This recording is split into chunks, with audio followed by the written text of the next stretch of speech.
This thing, oh, this was the weirdest painting. This thing painted me. We were making the Dog Eat Dog album, and this was to be the cover, but the company said it was too artsy. Hey, we know you're artsy. Put your kisser on the cover. So anyway, I would come home after a 12-hour day in the studio, and it was sitting in the living room. And if I looked at it, I had to go up the stairs to bed after 12 hours work on the music. Sometimes it'd be kind of flattened. If I glanced at it at the foot of the stairs, the thing would make me work. And I'd work a lot of it's hallucinatory, you know, like on a lot of seeing the dogs in the paint, because it begins with an abstract process. It comes from fatigue. You begin to see things, right? So I began to see a lot of vicious dogs from fatigue. There was one up here.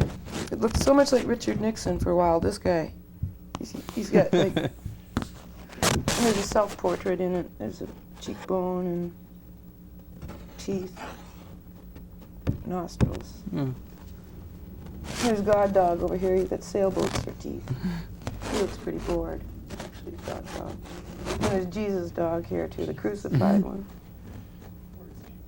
Right in here. He's the long-suffering one. And then you have all the races pushing against each other in here. Pink man, yellow man, green man, black man, white man. All nose to nose. Where is that, the portrait? Do you have it, or is it in a gallery? This one's in Japan. It's in Japan? Yeah, this one's sold, so it remains over there. And this is kind of a noble dog, a statesman kind of dog, isn't he, this one? Yeah. He's very noble, like a wolf. You know, I love wolves. I like that one. Do you ever meet any wolves? Yes, all the time. They are wonderful creature, aren't My they? parents live in the mountains, and they get all kinds of creatures.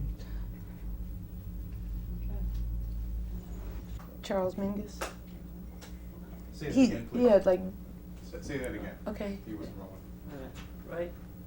Right there, that's good. Okay, this is a portrait of Charles Mingus. I painted this one too in a fever overnight.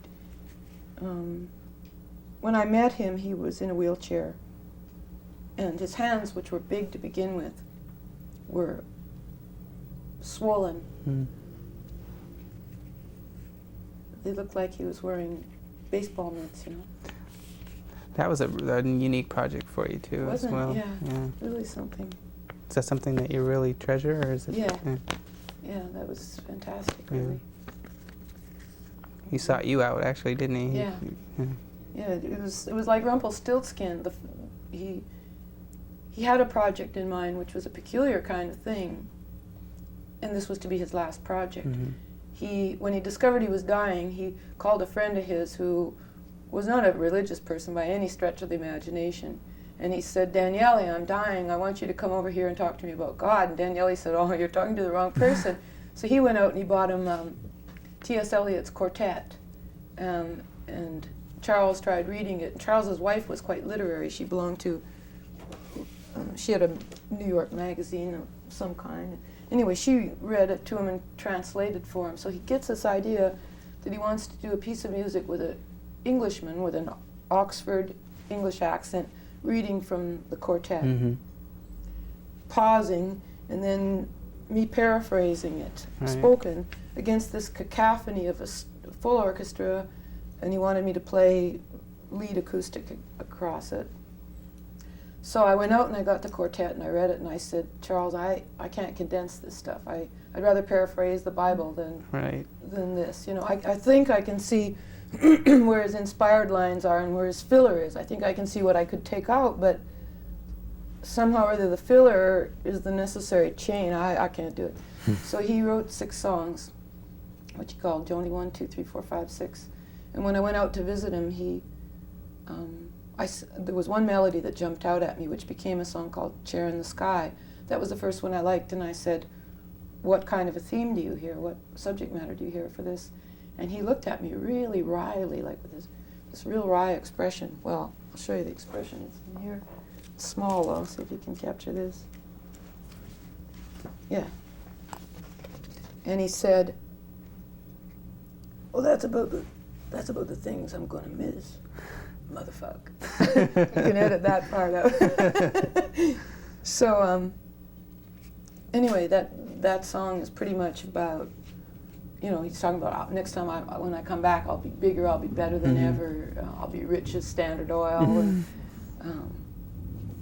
it was like Rumpelstiltskin, you know, guess my name, you know, what am I going to miss? That's wild. Okay, anything else? Anything else? Let's hear. Okay, go ahead. When all medical help failed Charles, he went to Mexico, and he was seeing a witch doctor in Mexico City named Bachita, who was like one of these psychic operators, you know, that reaches in with their bare hands, a lot of blood flying by candlelight and all that, you know. Like I remember reading about that. There was one down there, that was a surgeon with a rusty knife kind of guy, where he was just like with his hands. Yeah, well, this is the kind of scene it was. Yeah. And he'd taken a place in Cuernavaca, and that was when I first went down to Cuernavaca. This is George O'Keeffe and Juan Hamilton, and an old Bowery bum panhandler in the Bowery. Got these. This is an LA nightscape. It's full of friends of mine. Jaco Pastorius. Vegetable Woman. I guess Vegetable Woman is sort of a self-portrait there. Turning into foliage in war paint. Do you work in any other mediums? How do you mean? Well, Other like than silk screening? oh, the graphics? No, I don't too much.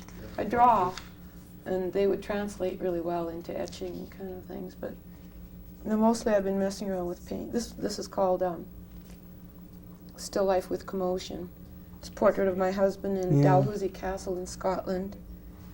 This is see all of that line on there? That's silver pins. There's a lot of reflective surface here. It changes in the light. This doggy dog, we saw that. That one's not finished really. Oh, this is called Marriage of Church and State. I crucified two canvases together for Easter, and all of the little dots up in the upper here are the presidents up to Nixon. You can't really see it, but there's the assassinated presidents, and Nixon is kind of the black cloud in the middle of the stars there.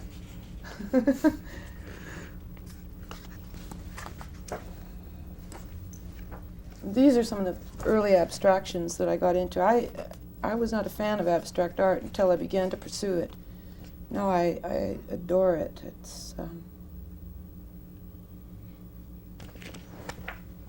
this was painted for my wedding. It's all across the surface. You can't really see it. It says I do, I do, I do, I do, I do, I do.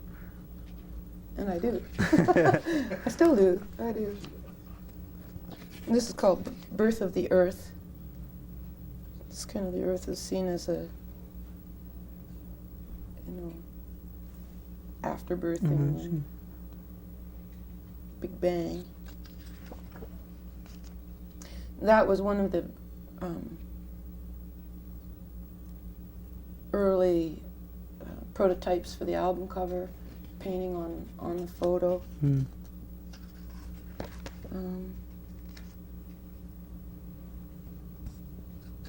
Just like kind of our courtship painting, Klein and I. I painted that of us while we were separated from a photo by a machine, you know, those little black and white. That's why you have to squeeze your heads together. Oh, wow. They're great. That was the Wild Things cover.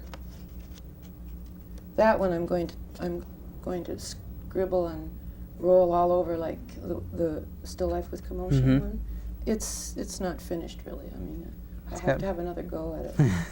They're never finished, but that's just me. There's you. Thank you very much. I appreciate it. You're most welcome. It was great.